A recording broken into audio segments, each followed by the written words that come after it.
এই এলাকায় নাকি ড্রাগসের ব্যবসা চলে, তোমরা থাকতে এটা কিভাবে সম্ভব? এটা কার অধীনে চলে? তার কই অঙ্গা তো ডাক্তার ব্যবসা চলেন না। তাহলে আজকে ড্রাগস নিয়ে পুলিশের দাওয়া খেয়েছিল যে এরা কারা? এরা কার কাছ থেকে ড্রাগস ক্রয় করে? তার একজন আছে, সে অনেক ভয়ানক। কে সে, তার নাম কি? আর তার নাম সেলিম চেয়ারম্যান, এই এলাকার ভয়ানক একজন ব্যক্তি। ওই তোর ভয়ানকের গোষ্ঠী গিরে, এর বাসা কোথায়? চল আমার সাথে আয়।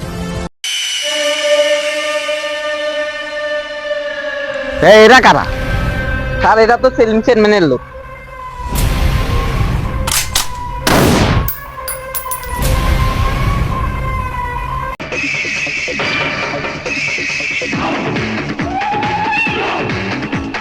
বস কন্ডাল মুখে জায়গাতে মারি গেছে এলাকার পুলিশ ঢুকছে।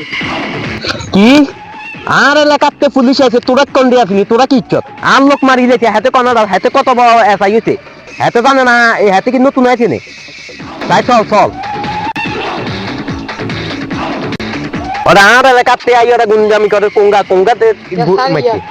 এই তুই, তোর কত বসা ভাই? তুই আর লোকের মারি গেছ, তোরে এই ক্ষমতা কনে দিছে? আর এলাকাতে ঢুকতে হলে একটা ছাগল নিয়ে অতি পর্যন্ত ডরে, আর এরিয়াতে ঢুকে না, তোরে এত বসা ভাই দিছে কনে? আর নাম সেলিম, কিছে আমরা কি কইতিছ? এর কারবার দেখি তো মনে হয় যে এই তো নতিনে দেন। আর ওকে উড়াইলেন। ওকে এখনই ভরে দিম। অনেক বউ নেতা। তুই আরে দমক ধরে, তুই আরে দমক ধরে, খেলনার পিস্তল দি এগেন দি একসময় আয় খেলিয়ে আছি, তুই আরে এগেন দি দমক ধরে কেন? আপনি নাকি ডাক্তার ব্যবসা করেন, যত ড্রাগ আছে সবগুলো আমাদের হাতে দিয়ে দিয়ে তাড়াতাড়ি আত্মসমর্পণ করুন, তাহলে আপনার সাজা কম হবে। ওমা ওমা তার আর নেগেন কি কর? আয় ডাক্স বেশি না তো, আয় ওই সাদা সাদা চকের গুণ কদুগ আছে না, হে গুনে না বেশি, ডাক্স বেশি আর নেরে কইছে কোন সাফ সানসে আয় গুইয়ে গুনে না বেশি। ওই দেখি কনস্টেবল রাশিয়াল, এগুলো একটু শিখে দেখো তো।